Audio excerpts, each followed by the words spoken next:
Ignores-tu que ton être entier constitue le sanctuaire de l'Esprit Saint et que la présence divine réside au plus profond de toi? Cette affirmation, tirée de la première lettre aux Corinthiens, au chapitre 3, verset 16, dépasse largement une simple illustration poétique ou un encouragement passager. Il s'agit d'une réalité surnaturelle, capable de tout bouleverser, lorsqu'elle s'ancre véritablement. Lorsque l'Esprit Saint s'installe en toi, il ne s'agit pas d'une visite temporaire dans un espace vide. Il investit un cœur qu'il métamorphose, un esprit qu'il épure, une existence qu'il comble. Accueillir la présence divine ne te laisse pas inchangé. Un phénomène se produit, trop intense pour être feint, trop irrésistible pour être négligé. Pourtant, nombreux sont ceux qui, de nos jours, prennent des frissons émotionnels pour une onction authentique ou un zèle religieux pour une rencontre réelle avec Dieu. Alors, comment distinguer la vérité?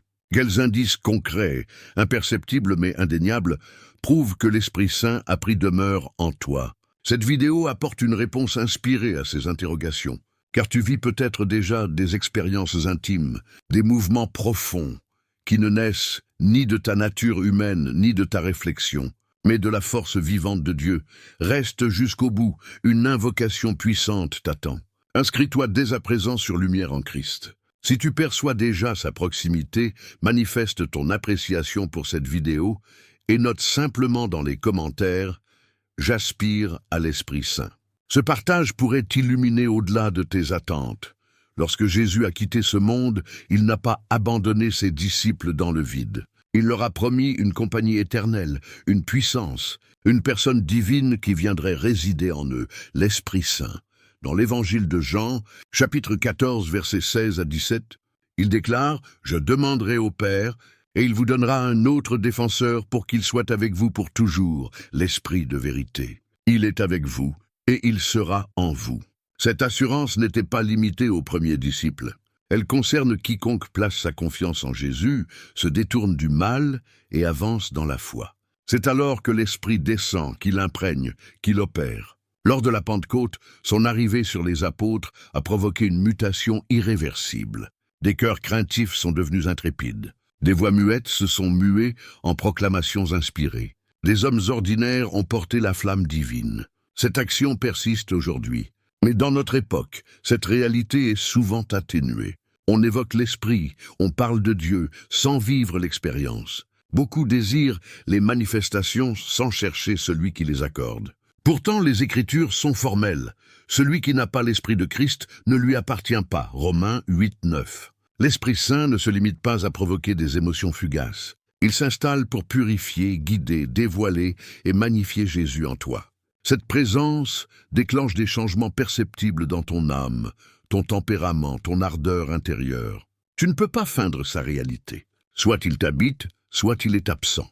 Et lorsqu'il s'établit véritablement, tu le ressens et tu en fais l'expérience. L'entrée de l'Esprit Saint en toi n'est pas une sensation éphémère. C'est une métamorphose graduelle, une œuvre discrète mais irrésistible qui commence au cœur et irradie toutes les sphères de ton existence. Voici les premiers indices que tu rencontres, même si tu ne les nommes pas encore, car c'est lui qui agit, souvent, dans le silence. Premier indice. Une aspiration irrésistible pour Dieu surgit soudain. Ce n'est pas une curiosité passagère ou un intérêt vague pour le sacré. C'est une braise intérieure, une faim qui transcende la raison. Tu as pu être fidèle depuis longtemps, mais lorsque l'Esprit Saint s'installe vraiment, ton âme s'éveille. Tu désires ardemment sa parole, sa voix, sa proximité. Tu cherches à le découvrir, à dialoguer avec lui, à l'écouter. Cette aspiration ne vient pas de toi. Elle est suscitée par l'Esprit lui-même. Jésus l'a annoncé. Si quelqu'un a soif, qu'il vienne à moi et qu'il boive. De son intérieur couleront des fleuves d'eau vive. Jean 7:37-39. Il parlait de l'esprit. Avec lui, les discours, les rituels ou les routines ne suffisent plus. Tu réclames Dieu avec une urgence vitale. Tu te réveilles la nuit pour prier. L'absence de lecture biblique crée un vide inexplicable. Omettre un moment avec le Père te perturbe. Ce n'est pas une émotion volatile. C'est un élan profond. L'esprit ravive la flamme. Il te rend inconsolable sans Dieu et serein en sa présence. Plus tu te désaltères à cette source, plus ton désir grandit. Car l'Esprit de Dieu est vivant, et quiconque l'accueille commence à le désirer comme l'air qu'il respire. Tu ressens aussi un détachement progressif des attraits qui t'éloignaient de Dieu, non par obligation morale, mais par cette soif nouvelle. Le monde perd de son éclat, car une réalité supérieure s'éveille en toi. Cet indice peut sembler subtil, mais il est infaillible. Tu as soif, et cette soif provient de lui. Deuxième indice. Une prise de conscience aiguë du péché s'impose. Pas une culpabilité accablante ou une honte imposée par autrui, mais une illumination intérieure, nette et précise, qui expose ce que ton cœur refusait de voir. Ce que tu considérais comme acceptable devient soudain intolérable. Non parce qu'on t'a reproché quelque chose, mais parce que l'Esprit a parlé. Jésus l'a promis. Quand il sera venu, il convaincra le monde au sujet du péché, de la justice et du jugement. Jean 16:8. L'Esprit ne te condamne pas. Il t'éclaire. Il pointe du doigt ce que tu refusais d'abandonner. Il ouvre des compartiments scellés. Il met en lumière l'orgueil masqué par de belles intentions, les liens nuisibles déguisés en affection, les arrangements que tu excusais. Tu ne peux plus esquiver. Une tension intérieure surgit. Ta nature charnelle résiste, mais ton esprit appelle Dieu. Tu verses des larmes sans savoir pourquoi. Une tristesse sainte t'envahit. Tu demandes pardon. Tu aspères à la purification, au renouveau. C'est le signe de sa présence. Il ne te laisse plus en paix. Il consacre ton sanctuaire. Tu ne tolères plus le mensonge. Le péché, autrefois banal, te dérange profondément. Il ne s'agit pas d'un rigorisme religieux, mais d'un amour ardent pour la vérité.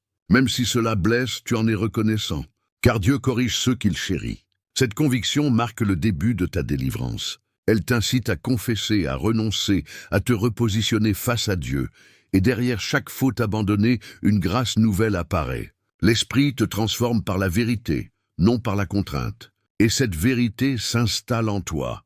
Troisième indice, une sérénité surnaturelle t'envahit, défiant toute raison. Ce n'est pas un apaisement psychologique ou un répit émotionnel. C'est une paix qui s'ancre au plus profond de ton être. Même lorsque tout vacille autour de toi, cette paix n'est pas construite. Elle est accordée. Elle ne dépend pas de l'absence de problème, mais de la présence d'une personne, l'Esprit Saint. Paul l'affirme, la paix de Dieu, qui dépasse toute intelligence, gardera vos cœurs et vos pensées en Jésus-Christ. Philippiens 4:7. Quand l'Esprit s'installe, il n'élimine pas les orages, mais il apaise ton intérieur. Tu affrontes des pressions extérieures, des assauts, des incertitudes, mais un noyau stable persiste, un refuge intérieur où règne une paix inexplicable. Cette paix témoigne silencieusement de la présence divine. Tes réactions évoluent. Ce qui t'exaspérait te touche moins. Tu prends de la distance là où tu aurais réagi violemment. Une assurance intérieure t'enveloppe comme un rempart invisible. Tu ne t'affoles plus comme avant. La peur ne te paralyse plus aussi facilement. Ce n'est pas de l'indifférence.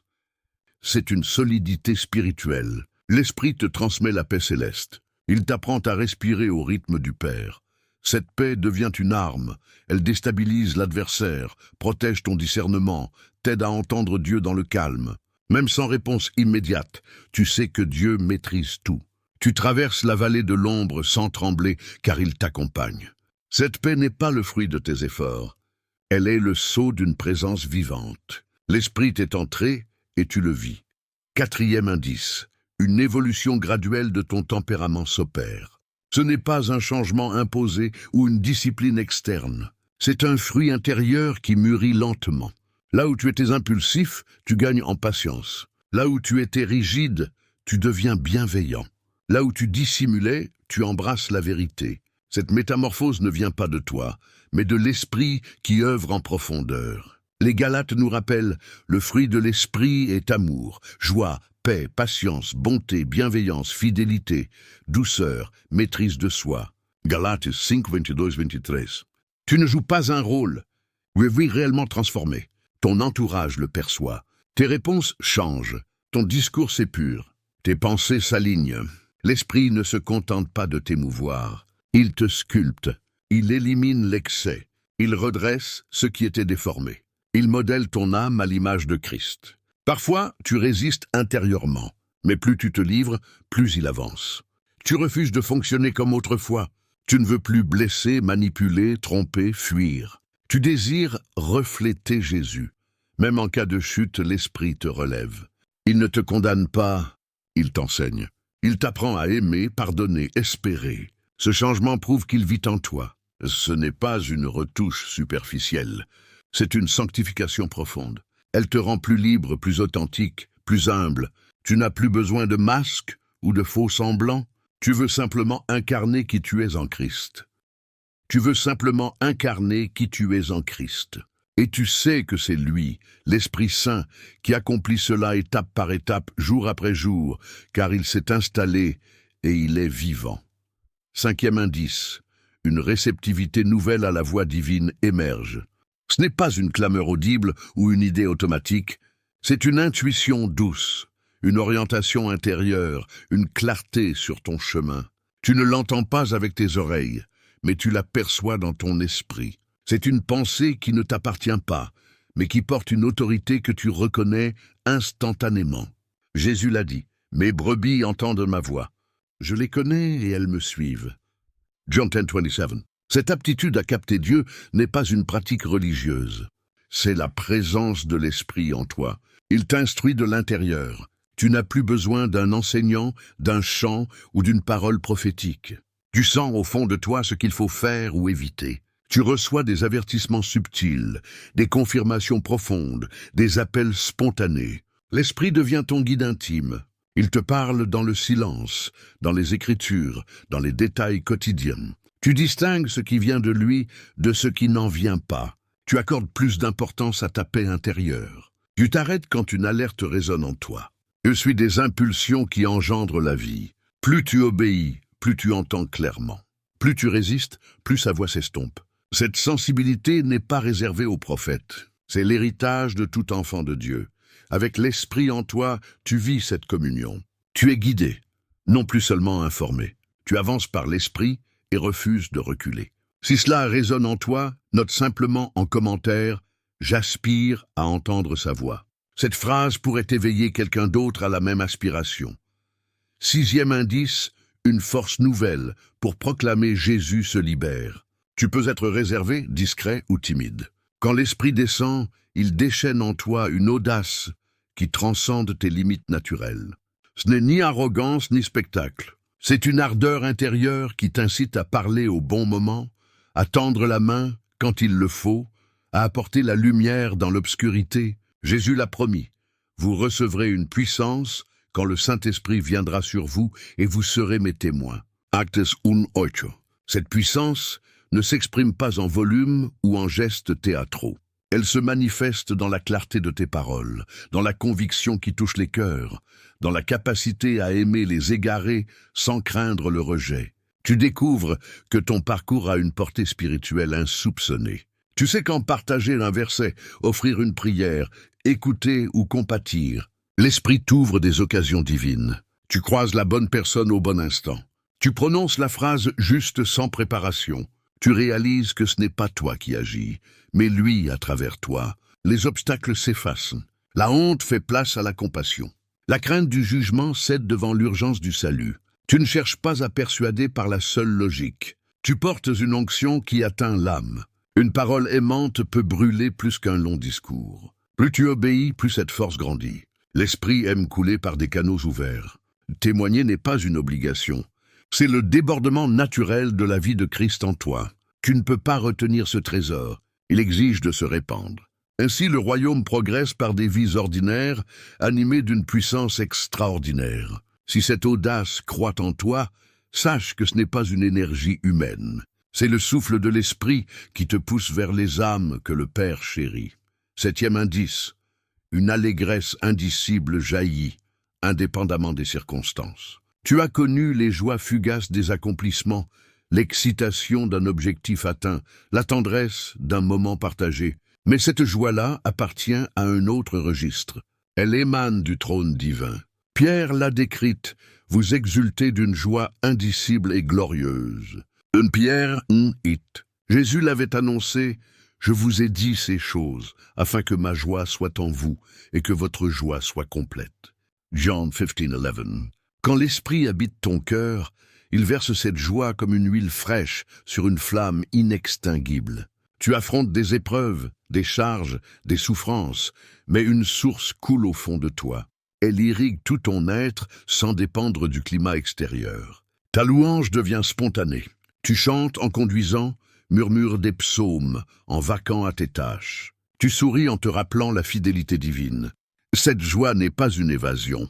Elle affronte la réalité avec assurance. Elle te rappelle que le royaume de Dieu repose sur la justice, la paix et la joie dans l'Esprit Saint. Romains 14:17. Elle impulse ton obéissance. Servir devient un honneur, prier, un délice. Pardonner, une réalité. Elle défie la compréhension des observateurs. Certains te jugent naïf, d'autres s'interrogent. Mais toi, tu sais que cette joie signe sa présence. Plus tu la laisses rayonner, plus elle contamine. Là où tu passes, l'atmosphère s'allège. Une parole de grâce, un regard lumineux suffisent à ranimer l'espérance chez les désespérés. Tu vis ce que Paul expérimentait en prison, des chaînes physiques, mais un esprit libre chantant à minuit. Cette joie est ton legs. Elle précède le triomphe. Elle annonce la résurrection. Elle atteste silencieusement que l'Esprit Saint réside en toi. Dans les profondeurs mystiques des Écritures se cachent des vérités que seul l'Esprit dévoile. Elle ne s'acquiert pas par étude. Elle se manifeste. Plus tu t'avances dans sa présence, plus il t'invite à franchir un seuil intérieur, à percevoir ce que d'autres lisent sans saisir. Approche avec humilité. La clarté va s'amplifier. Première vérité révélée, l'Esprit confirme ton appartenance au Père. Tu peux connaître la doctrine de l'adoption sans te sentir fils. Mais quand l'Esprit respire en toi, il murmure « Tu es enfant de Dieu ». Romains 8:16. Cette certitude ne s'argumente pas. Elle s'imprime dans ton âme. Soudain, le ciel semble proche, comme un vêtement. L'angoisse du rejet s'évanouit. Tu n'as plus à démontrer ta valeur. L'Esprit t'appelle bien-aimé. Un repos inattendu envahit tes pensées. Tu pries sans effort, tu lèves les yeux sans peur. Les masques de la performance spirituelle tombent. L'Esprit te rappelle le Fils prodigue, le Père court, embrasse, restaure l'identité. Le sceau de l'anneau n'est pas une récompense. C'est l'assurance d'un héritage. Ton regard change. Les épreuves ne sont plus des abandons, mais des formations. La correction divine perd son amertume pour révéler un amour attentif. Même les silences de Dieu prennent une autre sonorité, des nids de confiance. Ta prière préférée passe de « Seigneur, aide-moi » à « Père, me voici ». Cette vérité te libère de l'esclavage. Tu ne cherches plus à mériter l'approbation.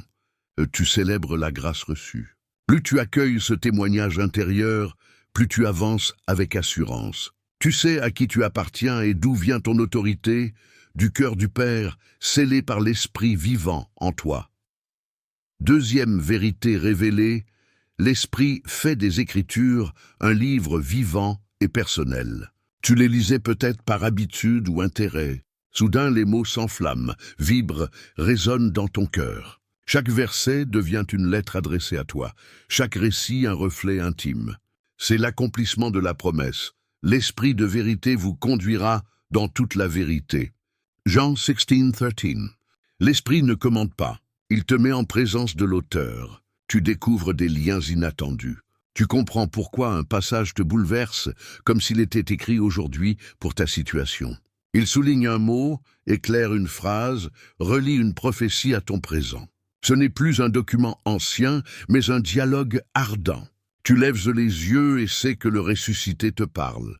Les textes obscurs deviennent des guides dans la nuit. Les commandements pesants se muent en sentiers de liberté. Les promesses lointaines agissent comme des clés pour tes impossibles. L'Esprit met aussi en lumière ce que tu dois lâcher. Il contraste la lumière de la parole avec tes zones d'ombre.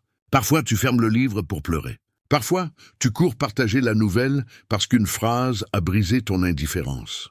La lettre sans l'Esprit tue. L'Esprit fait vivre. Il t'empêche de réduire la Bible à une théorie. Il la rend tranchante comme une épée et douce comme un souffle. Plus tu médites, plus il approfondit. Plus tu obéis, plus il révèle. Tu goûtes au privilège d'être enseigné par Dieu. Le souffle qui inspira les prophètes guide désormais tes pas. Chaque page devient une rencontre où ta foi s'affermit, ton intelligence se renouvelle, ton cœur s'embrase. Quand la parole s'ouvre ainsi, une lecture distraite devient impossible.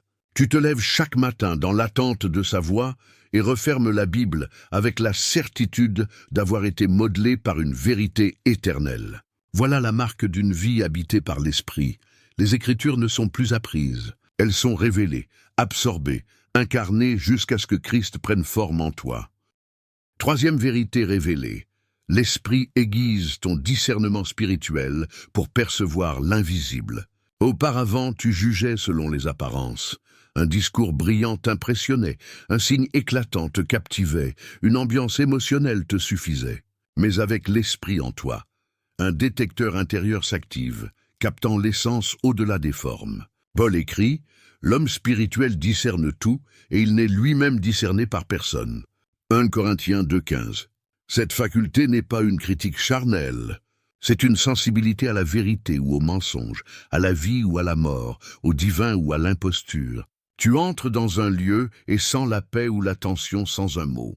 Tu lis un enseignement et détectes la saveur authentique ou l'erreur subtile. Tu rencontres quelqu'un et perçois si son sourire masque une blessure, une agitation ou une onction douce. Ce discernement s'affine dans la prière. Tu sais pour qui intercéder, de quoi te repentir, quand proclamer la victoire. Il guide tes choix. Tu consacres une journée au jeûne sans contrainte, refuses une opportunité alléchante à cause d'une alerte intérieure, acceptes un chemin inconfortable qui se révèle providentiel. Plus tu suis ces impressions, plus ta perception s'affine. Plus tu les ignores, plus elles s'émoussent. Le discernement de l'esprit n'est pas un outil de méfiance, mais de protection. Il dévoile les pièges de l'ennemi avant qu'ils ne te surprennent. Il montre les portes ouvertes par Dieu avant qu'elles ne se ferment. Il t'évite de confondre charisme et caractère, succès apparent et onction vraie. Cette clarté nourrit ton humilité. Sans l'esprit, tu serais aveugle. Elle libère aussi ton assurance. Tu avances éclairé par celui qui voit tout. Tu n'es plus un enfant errant dans l'obscurité, mais un fils de la lumière, guidé par le ciel. Si tu es prêt pour la quatrième vérité, dis-le-moi. Quatrième vérité révélée. L'esprit déracine la crainte de la mort et installe une espérance inébranlable. Cette peur sourde influence tes décisions. Tu prolonges le confort, t'accroches aux sécurités terrestres, redoutes les diagnostics ou les pertes brutales. Mais quand l'esprit de vie s'installe, il fait résonner l'annonce des Hébreux par sa mort. Jésus a détruit celui qui avait la puissance de la mort pour délivrer ceux qui, par crainte de la mort, étaient toute leur vie esclaves. Hébreux 2, 14, 15. Cette libération n'est pas abstraite. Elle transforme tes réactions. Un mot médical inquiétant te serre le cœur, mais l'esprit rappelle, ta vie est cachée avec Christ en Dieu. Un proche s'éteint. Tu pleures, mais une conviction pulse. La tombe n'est qu'un passage. Tu traverses une vallée sombre sans panique, car l'esprit de celui qui a ressuscité Jésus habite en moi. Romains 8, 11. Cette assurance te libère de la quête épuisante de reconnaissance ou de succès. Tu n'ériges plus de monuments éphémères. Ton nom est inscrit dans le livre de la vie. L'Esprit t'enseigne que chaque jour est un don, non un dû. Le ciel n'est pas lointain. Il germe déjà en toi. Tu vis avec légèreté et gravité. Légèreté car les menaces ultimes perdent leur emprise. Gravité car chaque acte résonne dans l'éternité. Ton intercession évolue. Tu pries non pour prolonger la vie, mais pour accomplir la volonté divine et manifester sa gloire en toute saison. Tes priorités s'alignent. Tu investis dans les âmes plus que dans les apparences, dans la vérité plus que dans la vanité. L'esprit brise la prison de la peur et ouvre un horizon où la mort n'est plus la fin, mais la transition vers la plénitude. Et cette espérance ne nie pas la douleur, elle la transfigure. Car au-delà du dernier souffle, le Père attend, bras ouverts, pour parachever son œuvre en toi. Cinquième vérité révélée, l'Esprit pris en toi est introduit dans l'intercession divine. Tu connais peut-être des prières récitées, mais avec lui, tu entres dans un dialogue qui dépasse tes mots. Paul l'explique, l'Esprit intercède par des soupirs inexprimables. Romains 8, 26. Ces soupirs ne sont pas des plaintes vides, C'est un courant d'amour portant tes faiblesses jusqu'au trône. Ton esprit se tend parfois sans phrase. Tes larmes deviennent langage. Ton silence, une mélodie céleste. L'esprit t'oriente.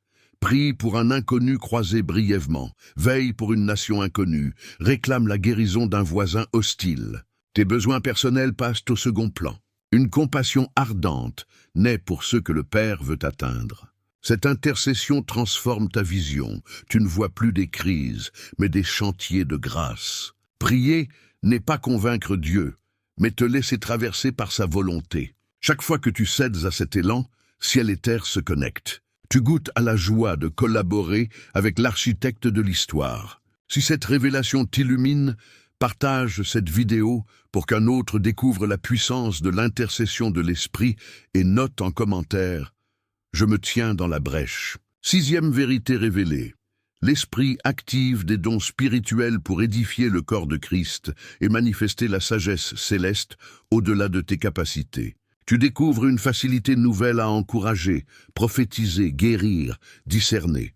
Non par un entraînement, mais parce que l'Esprit distribue comme il veut. 1 Corinthiens 12. Dans l'ordinaire, une impulsion surgit. Poser les mains sur un malade, déclarer une parole de connaissance, prier avec autorité contre une oppression. Tu es surpris par la précision de tes mots, la douceur dans ta fermeté, la clarté quand l'esprit veut percer un lieu aride. Ces manifestations ne flattent pas l'ego. Elles portent l'empreinte de l'amour. L'esprit fait fleurir les dons dans l'humilité. Tu restes dépendant. Redirige la gloire vers Jésus. Chaque don devient un canal de compassion. La prophétie ravive l'espérance. La sagesse oriente des choix cruciaux. Les langues ouvrent une louange inédite. Les guérisons rappellent la proximité du royaume. En secret, tu demandes un cœur pur, car la puissance sans sainteté consume. L'esprit t'apprend à honorer les autres membres du corps, à célébrer les dons absents en toi, à servir plutôt qu'à dominer. Plus tu t'enracines dans l'amour, plus les dons coulent comme un fleuve. La communauté s'édifie, les incrédules sont touchés, les malades relevés. Tu restes émerveillé de ce que Dieu accomplit par un vase d'argile, prêt à laisser briller le trésor.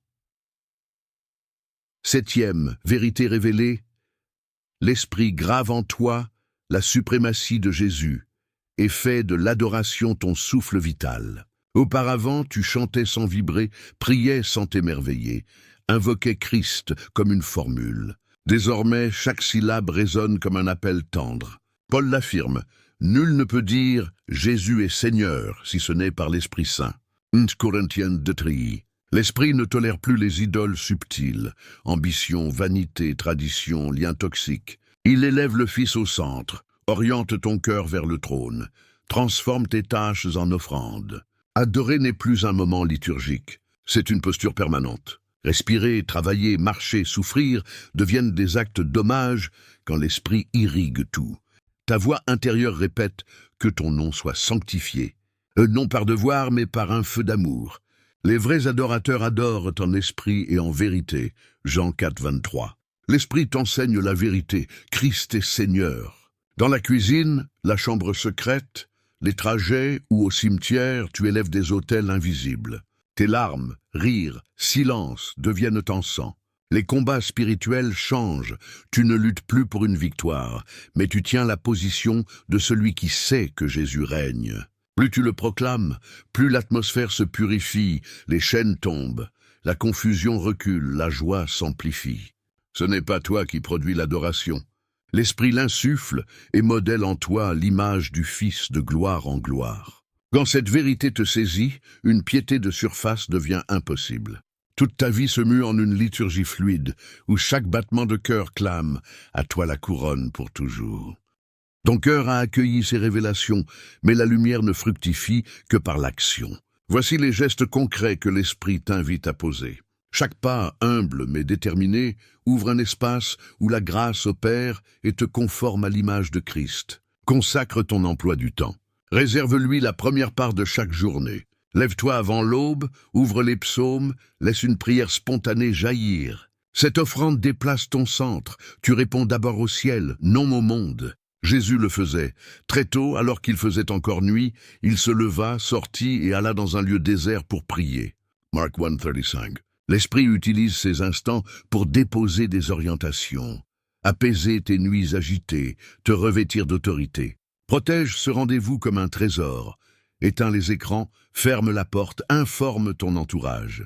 Offre le début, il bénira la suite. Tu vivras une fluidité surprenante, des rencontres providentielles, une clarté que le café n'apporte pas. Une vie victorieuse se bâtit dans cet espace sanctifié, non dans les décisions tardives. Commence demain, lève-toi, bénis le Père, laisse l'Esprit respirer en toi. Ton quotidien s'imprégnera d'éternité. Épure ton langage. Les mots portent une force spirituelle. La mort et la vie sont au pouvoir de la langue. Proverbes 8:21. Fais de ta bouche une source d'eau vive. Plus d'ironie blessante, de plaintes stériles, de médisances qui éteignent la ferveur. Invite l'esprit à filtrer chaque mot dans l'amour. Bénir ouvre des portes invisibles, maudire dresse des murs. Remplis ta maison de déclarations de foi, proclame des versets en cuisinant, la paix de Christ en conduisant, un cantique sous la douche. L'atmosphère change. Ta famille, tes visiteurs le sentent. Ta parole devient écho de la parole. Si une blessure échappe, repens-toi immédiatement. L'Esprit pardonne et restaure le flux de grâce. Ainsi, ta langue soumise devient marteau qui brise les chaînes et clé qui ouvre les cœurs. Honore les liens essentiels. L'ennemi isole pour détruire. L'Esprit unit pour fortifier. Identifie les alliances divines, un guide spirituel, un compagnon de prière, une sœur de réconfort. Entretiens ces ponts, un appel, un café, un verset partagé. Veillons les uns sur les autres pour nous inciter à l'amour et aux bonnes œuvres. Hébreux 10:24. Quand tu faiblis, un ami rempli d'esprit rallume la braise. Quand tu brûles, tu réchauffes l'autre. Rejette l'isolement orgueilleux, confesse tes luttes, célèbre tes victoires, priez ensemble. L'esprit orchestre des synergies, un mot sage au bon moment, une provision inattendue, une porte de ministère ouverte par un lien divin. L'amour fraternel devient le sol où germent les fruits de l'esprit. Pratique le jeûne régulier. Le jeûne n'achète pas la faveur. Il brise la domination de la chair pour amplifier la voix de l'esprit. Jésus dit, quand vous jeûnez, Matthieu 6:16, non, si. Commence par un repas, puis une journée, toujours guidée par l'esprit et en santé. Remplace la nourriture par la parole, la musique par l'adoration, les réseaux par le silence. Tu verras des chaînes anciennes se dissoudre, des révélations surgir, une compassion accrue pour les affamés. Ton corps se souvient qu'il n'est pas maître. Ton esprit exulte. L'onction grandit pour briser les jougs autour de toi. Serre les démunis concrètement. Jésus s'identifie à eux. Tout ce que vous avez fait à l'un de ces plus petits, c'est à moi que vous l'avez fait. Matthieu 25:40. Réserve chaque mois une part de ton budget et de ton temps. Un panier alimentaire, une visite à l'hôpital, un soutien scolaire. L'esprit t'ouvrira les yeux sur des visages précis. Obéis sans délai. Donner ne t'appauvrit pas. L'amour circule, la joie explose, ton cœur s'élargit. Note en commentaire, je veux être les mains de Jésus. Et partage cette vidéo pour multiplier la compassion. Cultive une gratitude active. Chaque soir, note 3 motifs de remerciement, même minimes. Un sourire, un trajet sûr, un verset touchant. L'esprit prospère dans la gratitude. Elle chasse l'amertume, attire sa présence. Paul chantait en prison à minuit. Les portes s'ouvrirent. Ta louange ouvrira les tiennes, du cœur et des circonstances. Garde tes portes sensorielles. Tes yeux, oreilles, pensées sont des portails spirituels. Demande à l'esprit d'être sentinelle. Rejette les images impures, les paroles médisantes, les divertissements qui étouffent la sainteté. Tout ce qui est vrai, honorable, juste, pur, aimable, digne de louange. Philippiens 4:8 est ton critère. Préserver ses portes garde l'huile fraîche, la lumière vive, la communion comme un jardin sans mauvaises herbes. Pour ancrer leur force, écoute cette parabole céleste où le vent de l'esprit souffle à travers chaque image et trace le chemin de la transformation profonde sur les cimes. D'un royaume lumineux vivait un forgeron âgé nommé Yam. Jour après jour, il façonnait des épées pour l'armée royale, répétant des gestes mécaniques sans joie ni horizon. Son cœur, alourdi par le vacarme du marteau, suivait un rythme monotone. Une nuit d'orage, en rangeant ses outils, une voix douce comme une brise dans la fournaise l'appela. Yam, Façonne-moi un objet éternel. » Troublé, il inspecta l'atelier vide. Pensant à un rêve, il s'endormit. À l'aube, la voix revint. « Forgeron, ton feu est prêt, ton enclume aussi. Forgeras-tu ce qui dure ?» Intrigué, Yam choisit un lingot blanc étrange, découvert jadis dans un torrent et mis de côté. Le feu crépita, l'air sembla prier. Au premier coup, une étincelle dorée jaillit et resta suspendue, se muant en flamme de lumière pure. La voix résonna. « Ne crains pas, façonne !» Les heures passèrent. Chaque frappe produisit une note que seul son esprit entendait. Soudain, il comprit. La fournaise était son cœur, le métal sa vie, le marteau la parole, la voix le souffle divin. Ses souvenirs douloureux remontèrent, injustice, colère, rêves brisés. Le feu les fondit, le marteau les forma, la lumière les transfigura. Au crépuscule, il leva l'objet, non une épée, mais une clé resplendissante gravée de 7 symboles. Consécration, parole pure, alliance, jeûne, service, gratitude, vigilance. La voix déclara: « Cette clé ouvre la porte intérieure du royaume. Elle n'est pas pour les trésors terrestres, mais pour les cœurs abandonnés. » Yam réalisa que la vraie forge était intérieure. La matière première, sa vie, la clé destinée à chaque âme prête à laisser l'esprit œuvrer. Il quitta l'atelier. La nuit avait cédé à un ciel azur, l'air embaumait la rosée. Il tendit la clé au village. Les passants ne virent qu'un éclat, mais ceux en quête de paix sentirent leur poitrine s'embraser doucement. La voix murmura: « Va, Yam, offre cette clé. Quiconque la saisit me trouvera derrière la porte. » Dès lors, le forgeron cessa les armes et parcourut les chemins, offrant la clé invisible. Chaque main sincère qui l'accueillait faisait teinter une serrure au loin et souffler une liberté nouvelle. Lorsque l'Esprit de Dieu s'installe, il allume une soif qui t'attire vers les profondeurs. Il expose le péché pour te libérer. Il inonde ton intérieur d'une paix inexplicable. Il modèle ton caractère à l'image du Fils. Il affine ton oreille à sa voix. Il déchaîne ta bouche pour témoigner. Il fait jaillir une joie qui défie l'adversité. Puis il confirme ton adoption. Ouvre les Écritures, aiguise le discernement, arrache la peur de la mort, intercède par toi, distribue ses dons et recentre ton adoration sur la suprématie de Jésus. Médite ses vérités jusqu'à ce que la flamme reste vive. Si ce message t'a touché, apprécie cette vidéo. Inscris-toi sur Lumière en Christ pour grandir ensemble. Et partage-la à un ami assoiffé de la présence de l'Esprit Saint. Ton geste pourrait ouvrir une porte éternelle dans sa vie. Maintenant, inclinons-nous devant le Père pour recevoir sa bénédiction. Père souverain, je m'avance avec ceux qui écoutent, conscient que nul ne vient à toi sans le conduite de l'Esprit. Nous te rendons grâce pour le souffle divin qui a visité nos cœurs, la lumière qui a chassé nos ombres, la vérité qui a brisé nos liens. Nous proclamons que Jésus est Seigneur, qu'il a vaincu le péché, la mort et les ténèbres, et qu'il a répandu l'Esprit promis sur tout croyant. Esprit de sainteté, rafraîchis le fatigué d'une brise douce, envahis la maison de l'épuisé d'une joie inexplicable. Convainc celle qui hésite de la beauté du repentir et de la liberté d'un cœur pur. Console celui qui pleure. Enveloppe-le de tes bras invisibles, d'une paix qui dépasse l'entendement. Enflamme celle qui languit. Qu'un feu nouveau brûle pour la prière et l'adoration. Que ta voix douce guide nos nuits, dirige nos matins, inspire nos paroles à midi, veille sur nos rêves au crépuscule. Brise les bastions d'orgueil, d'amertume, de crainte. Élève des remparts de justice, de douceur, de maîtrise de soi. Distribue tes dons selon ta volonté. Sagesse aux leaders, guérison aux souffrants, prophétie aux attentifs, service humble aux disponibles. Touche les corps, relève les malades. Qu'une onction coule de la tête aux pieds, répare les cellules, assouplisse les articulations, apaise les nerfs, restaure les organes. Ranime les mariages éteints d'un vent de pardon et d'un nouvel amour. Ravive les vocations oubliées d'une flamme de vision. Trempe les assemblées desséchées d'une pluie de réveil. Sanctifie nos agendas, guide nos choix, oriente nos priorités, purifie nos langues pour qu'elles bénissent et proclament la vie. Bâtis des ponts d'alliance, ferme les portes nuisibles, ouvre des chemins de réconciliation. Rends-nous généreux avec nos finances. Fais de nous des canaux, non des citernes. Garde nos yeux et oreilles dans la pureté, refuse la corruption. Esprit de vérité, préserve-nous vigilants jusqu'au dernier souffle.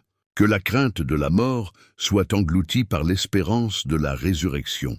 Donne-nous de vivre chaque jour comme un présent, d'employer chaque talent pour la gloire du roi, d'aimer notre prochain comme tu nous as aimés. Père, scelle chaque personne qui a prié ces mots.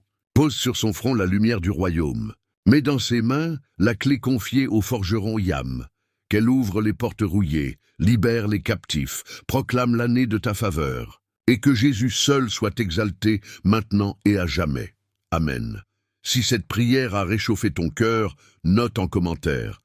Esprit Saint, guide-moi chaque jour. Partage cette vidéo comme messager de lumière pour ceux qui cherchent la vérité. Nous nous retrouvons bientôt pour de nouvelles révélations. D'ici là, marche dans la paix, sois rempli de l'Esprit, garde les yeux fixés sur Christ.